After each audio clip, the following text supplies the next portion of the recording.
We have the top 10 diamonds in the rough for this week in fantasy baseball coming up next on Beat the Odds. Don't go anywhere. Hello, sports fans. Welcome to another episode of Beat the Odds. If you like these episodes, please do not hesitate to like the video, subscribe to the channel, and hit that notification button so that way you don't miss an episode. We are debuting a new episode that we like to call Diamonds in the Rough. We're going to take a deep dive in the waiver wires to try to find roster-worthy players who are currently owned in about 25% of leagues or less. And of course, as a reminder, we do have a 1,000 subscriber giveaway. If you're interested in that, just check out the YouTube channel. You'll find the episode to view to get in on that contest. All right, let's get started here with number 10. We're going to go to the Giants' Lamonte Wade Jr., 23% owned, batting first in that San Francisco lineup. Last week, he had 3 runs, 1 homer, 4 runs batted in, 278 average. He's currently sporting a 951 OPS so far this year. He's hitting for respectable average and power, and he's got improved discipline. He's got 26 walks over 25 strikeouts sitting on top of that San Francisco lineup.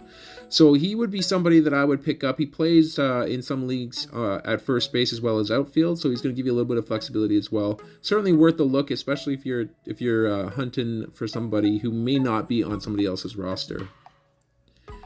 Up next, we are going to go to Philadelphia. Taijuan Walker, 24% owned. Last week, he had a start where he pitched 6 innings, picked up the win, 6 strikeouts, 1.5 ERA, 0.5 WHIP.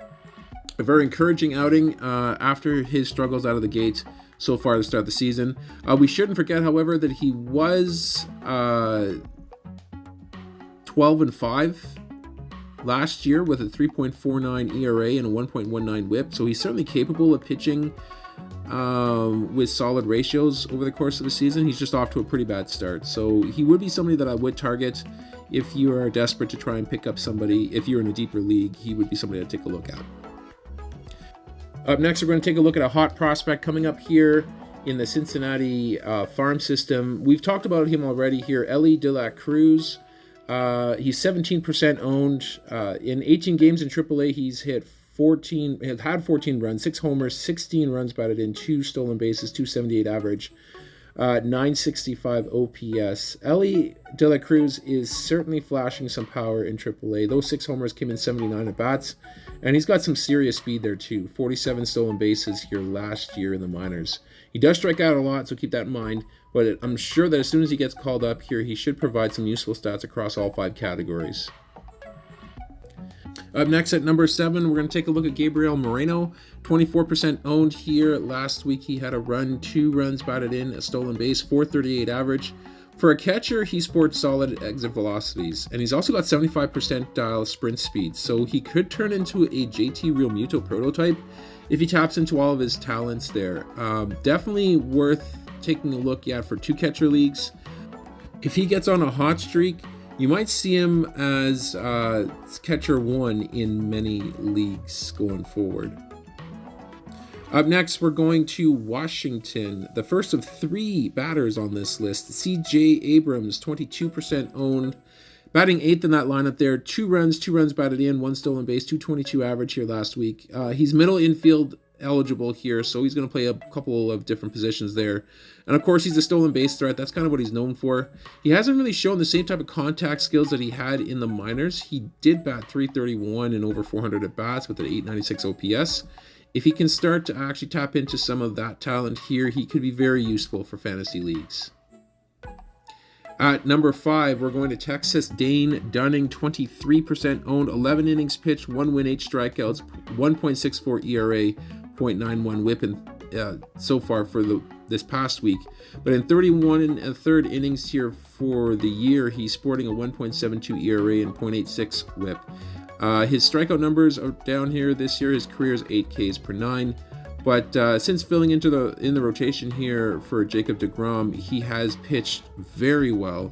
Likely will get another 2 to 3 starts before deGrom returns, and even at that point, based on how Dane Dunning is pitching, it wouldn't surprise me if he may end up sticking in the rotation.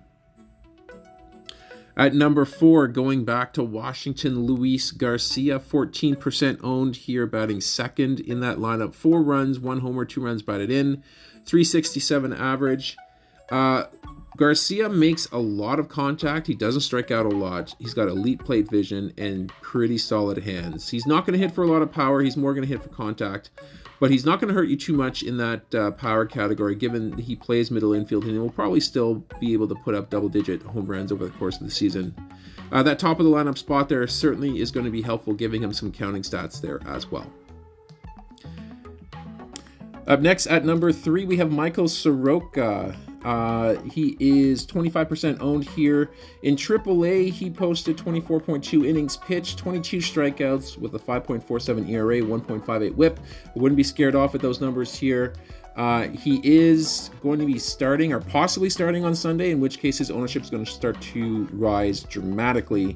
His last full season, which was 2019 before his injuries, he was 13-4 with a 2.68 ERA and 1.11 whip for the season. He's a sinker baller. It's going to lead to a lot of contact, a lot of ground balls, lots of soft contact, which is key. And of course, if you don't pick up on him here soon, he's likely not going to be sticking around on many waiver wires here over the course of the weekend. Up next at number 2, we're going to Florida. Miami Marlins Jorge Soler. 21% owned here, batting second in that lineup. 6 runs, 4 homers, 10 runs batted in last week, 357 average.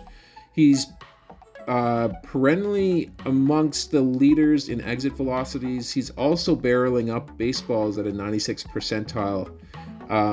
He is having what looks to be another breakout season. Remember, he hit 48 homers in 2019. If he keeps on this type of pace, we may see him threaten 40 again here this year. Last but not least, at number 1, we're going back to Washington. Lane Thomas, 14% owned, batting first in that lineup. This past week, he had 6 runs, 3 homers, 7 runs batted in, 333 average. StatCast doesn't really like him too much, but he seems to get on base pretty well, and he's been very productive at the top of the Washington lineup over the past week. And let's not forget, he also has 94th percentile sprint speed, so that's going to likely push him up higher in the stolen base charts here by the time the season has come to a close. And that's going to do it here for this episode. I hope you guys enjoyed it here. If you did, please leave a like on the video. Subscribe to the channel, of course, if you haven't yet done so already. But we are going to sign off for now. We're going to catch you guys on our next episode.